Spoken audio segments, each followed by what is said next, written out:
नमस्कार दोस्तों, हर हर महादेव। उम्मीद है आप सभी मस्त होंगे और अपने अपने काम में व्यस्त होंगे।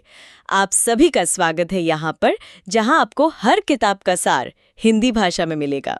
किताबें हमारी सच्ची दोस्त हैं। आशा है कि आप सभी को ये पसंद आएगी। अच्छा, तो आज हम एक ऐसी किताब पर बात करने वाले हैं जिसने बहुत लोगों पर गहरा असर डाला है। हान्या यानागिहारा की अ लिटिल लाइफ। हाँ, ये वाकई एक बहुत चर्चित और भावनात्मक रूप से काफी भारी किताब है। बिल्कुल, तो आज हम इसी में थोड़ा गहरे उतरेंगे, समझेंगे इसके किरदारों को, इसके विषयों को, और ये भी कि आखिर ये पाठकों पर इतना इतना गहरा असर क्यों छोड़ती है। हाँ, कोशिश करेंगे इसके अलग अलग पहलुओं को समझने की। तो चलिए शुरू करते हैं। जी। ये कहानी मतलब कई दशकों में फैली हुई है और ये दर्द की कहानी है, दोस्ती की, प्यार की, और शायद सबसे ज्यादा जो सदमा होता है ना, उसका किसी की जिंदगी पर जो कभी ना मिटने वाला असर होता है, उसकी कहानी है। हाँ, अक्सर दिल दहला देने वाली सही कहा। कहानी हमें 4 दोस्तों से मिलवाती है शुरू में। जूड सेंट फ्रांसिस, विलियम रैग्नरसन, जेबी मैरियन और मैल्कम इरविन। हाँ, ये चारों मैसाचुसेट्स के एक छोटे कॉलेज में मिलते हैं। और फिर सब अपने सपने लेकर न्यूयॉर्क शहर चले आते हैं, है ना? हाँ, अपने अपने सपने, अपने महत्वाकांक्षाएं लेकर। तो शुरू में लगता है कि ये कहानी इनकी दोस्ती के बारे में होगी, कैसे वो बड़े शहर में अपनी जगह बनाते हैं, अपने करियर, रिश्ते, पहचान, ये सब। हाँ, बिल्कुल। शुरुआत में ऐसा ही लगता है कि ये चारों दोस्तों की कहानी है, उनके उतार चढ़ाव, उनकी सफलताएं, उनकी मुश्किलें। लेकिन फिर कहानी का फोकस बदलता है ना? हाँ, जैसे ऐसे कहानी आगे बढ़ती है तो साफ पता चलने लगता है कि इन चारों में से जूड सेंट फ्रांसिस ही कहानी का भावनात्मक केंद्र है। उसकी जिंदगी, उसका अतीत, उसका दर्द, वो धीरे धीरे कहानी पर हावी होने लगता है। और यहीं से कहानी वो मुश्किल मोड़ लेती है। हाँ, बिल्कुल। यहीं से ये उपन्यास अपना वो असाधारण और अक्सर बहुत ही भारी रास्ता पकड़ता है। और जूड की कहानी सिर्फ उसकी नहीं रहती, वो बाकी तीनों दोस्तों को भी बहुत गहरे से असर करती है, उनके रिश्तों की भी परीक्षा लेती है। हाँ, जूड, उसका किरदार बहुत दिलचस्प है। एक तरफ तो वो बहुत टैलेंटेड है, एक कामयाब वकील बनता है, बाहर से देखो तो शांत, नियंत्रित सा, लेकिन उसके अंदर एक गहरा राज है। उसके सबसे करीबी दोस्त भी उसके बचपन के बारे में, उसके अतीत के बारे में कुछ नहीं जानते। वो बहुत कोशिश करता है इसे छिपाने की। सही। और यही बात उत्सुकता जगाती है कि ऐसा क्या है जो वो छिपा रहा है। और उपन्यास बहुत धीरे धीरे, लगभग दर्दनाक तरीके से उस भयानक सच को खोलता है। क्या सच है वो? यानागिहारा बताती हैं कि जूड ने अपने बचपन और टीनेज में ऐसा शोषण और दुर्व्यवहार सहा था जिसकी हम कल्पना भी नहीं कर सकते। और ये कोई एक घटना नहीं थी, सालों तक चला था ये सब। ओह! शारीरिक, भावनात्मक, यौन शोषण। पहले उन भिक्षुओं से जिन्हें उसकी रक्षा करनी चाहिए थी, फिर वो मानव तस्करी का शिकार हुआ, और बाद में भी ऐसे लोग मिले जिन्होंने देखभाल का नाटक करके उसका फायदा उठाया। ये तो बहुत ही भयानक है। हाँ, ये अनुभव इतने बुरे थे कि उन्होंने जूड के शरीर पर और उससे भी ज्यादा उसकी आत्मा पर ऐसे घाव दिए जो कभी भरी नहीं पाए। और कमाल की बात यह है, देखिए, कि वो बाहर से इतना कामयाब है, एक सफल वकील, हाँ, यही विरोधाभास है। इतना बुद्धिमान, लेकिन अंदर ही अंदर गहरे अपराध बोध से, खुद से नफरत से भरा हुआ है। उसे लगता है कि वो प्यार या खुशी के लायक ही नहीं है। बिल्कुल, उसे लगता है वो गंदा है, टूटा हुआ है। और उसका जो शारीरिक दर्द है ना, पुरानी चोटों की वजह से, हाँ, वो लगातार उसे उसके अंदरूनी दर्द की याद दिलाता रहता है, जिससे वो भागना चाहता है पर भाग नहीं पाता। और वो खुद को नुकसान भी पहुंचाता है, जैसा किताब में बताया गया है। हाँ, सिर्फ हम ये उसकी शर्म, उसकी निराशा, खुद को सजा देने की भावना, इन सब का एक दुखद प्रतीक बन जाता है। वो खुद को दुनिया से काट लेता है। लेकिन इस अंधेरे में दोस्ती का क्या रोल है? कहानी तो 4 दोस्तों से शुरू हुई थी। हाँ, दोस्ती बहुत जरूरी है इस कहानी में, बहुत अहम। इतनी तकलीफ के बावजूद जूड के पास ऐसे दोस्त हैं जो उससे बेइंतहा प्यार करते हैं, उसे बचाने की कोशिश करते हैं। जैसे विलियम। हाँ, विलियम, वो एक एक्टर है, बहुत दयालु, बहुत वफादार। वो जूड का सबसे करीबी साथी बनता है, उसका दोस्त, राजदार, और बाद में उसका पार्टनर भी। और जेबी और मैल्कम? जेबी जो आर्टिस्ट है, थोड़ा तेज है, महत्वाकांक्षी है, और मैल्कम आर्किटेक्ट, वो थोड़ा स्थिर, प्रैक्टिकल है। उनके भी अपने संघर्ष हैं, लेकिन जूड का दर्द वो एक तरह का गुरुत्वाकर्षण बन जाता है जो सबको अपनी तरफ खींचता है। और शायद कभी-कभी उन्हें तोड़ता भी है। हाँ, बिल्कुल।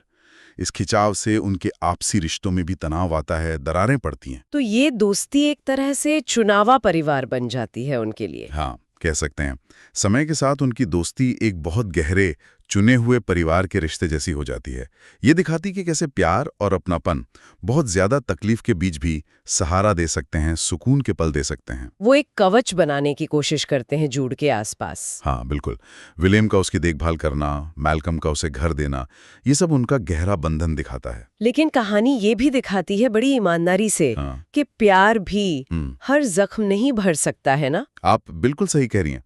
यही इस उपन्यास की सबसे ईमानदार और शायद सबसे मुश्किल बात है कि दोस्तों का प्यार कितना भी गहरा हो, हाँ, वो झूठ के अंदर जो राक्षस बैठे हैं, हाँ, उन्हें पूरी तरह शांत नहीं कर पाता। उपन्यास प्यार को कोई जादुई इलाज नहीं बताता, वो इसकी सीमाओं को मानता है। दोस्त साथ दे सकते हैं, पर किसी का अतीत नहीं मिटा सकते, अंदर का दर्द खत्म नहीं कर सकते। और यही इसे इतना असली और मार्मिक बनाता है। बिल्कुल। तो इस दोस्ती और झूठ के संघर्ष के जरिए उपन्यास किन बड़े मुद्दों को उठाता है? कौन से मुख्य विषय हैं? सबसे बड़ा विषय तो है सदमा, ट्रॉमा। उसका क्या असर होता है, कितना लंबा असर होता है। यानी कि हारा बहुत गहराई से दिखाती हैं कि कैसे भयानक सदमा किसी की पहचान को, दुनिया देखने के नजरिए को, खुद के बारे में उसकी सोच को, सब कुछ बदल देता है।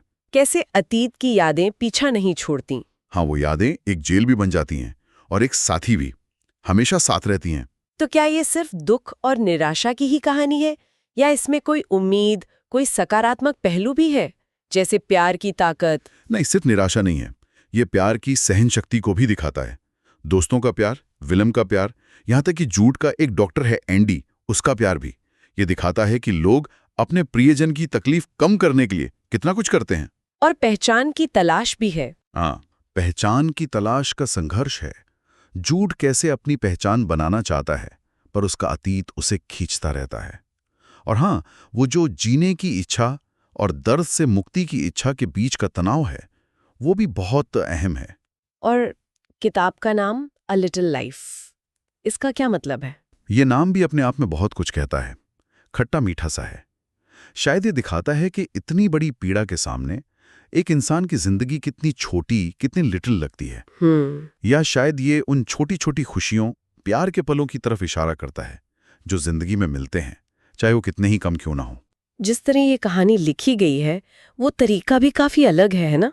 भाषा, स्टाइल। हाँ, हानिया यानागिहारा की लिखने की शैली, उनका गद्य, वो अपने आप में एक अनुभव है। भाषा बहुत रसीली है, काव्यात्मक है और अक्सर बहुत ही ज्यादा अंतरंग। वो पाठक को किरदारों की भावनाओं के बहुत करीब ले आती हैं, खासकर झूठ की तकलीफ के। हाँ, बिल्कुल। और एक खास बात यह है कि वो सदमे, दर्द, सेल्फ हार्म, इन सब को बहुत खुलकर, बिना किसी लाग लपेट के, ग्राफिक तरीके से दिखाती हैं। ग्राफिक मतलब ये पढ़ना आसान नहीं होगा फिर तो? बिल्कुल नहीं। इसी वजह से ये उपन्यास भावनात्मक रूप से बहुत थकाने वाला है, पाठक को झकझोर देता है। लेकिन ये क्रूरता की हद तक ईमानदार भी है, दर्द को कम करके नहीं दिखाता। कुछ लोगों को ये भाषा शायद खूबसूरत लगे और कुछ को असहनीय। हाँ, बिल्कुल, दोनों बातें हैं। जैसे वो जूड के शारीरिक दर्द को लिखती हैं, वो पढ़ते हुए लगभग महसूस होता है। ये ऐसी किताब है जो पढ़ने के बाद भी आपके साथ रहती है। तो पाठक पर इसका असर कैसा होता है? क्या ये सिर्फ दुखद है? पाठक का अनुभव बहुत तीव्र होता है, बहुत इंटेंस। कहानी की रफ्तार जानबूझकर धीमी रखी गई है, ताकि हम किरदारों से जुड़ सकें। हाँ, ताकि पाठक धीरे धीरे उनकी जिंदगी में उतरे, उनके साथ जुड़ाव महसूस करे। और कहानी सीधी रेखा में नहीं चलती, आगे पीछे होती रहती है, वर्तमान और अतीत के बीच, जिससे जूड का अतीत धीरे धीरे खुलता है। हाँ, और रहस्य बना रहता है। और जो भावनात्मक गहराई है वो लगातार बनी रहती है, कोई हल्की फुल्की राहत कम ही मिलती है। तो जैसा मैंने कहा, ये कोई आराम से पढ़ने वाली किताब नहीं है।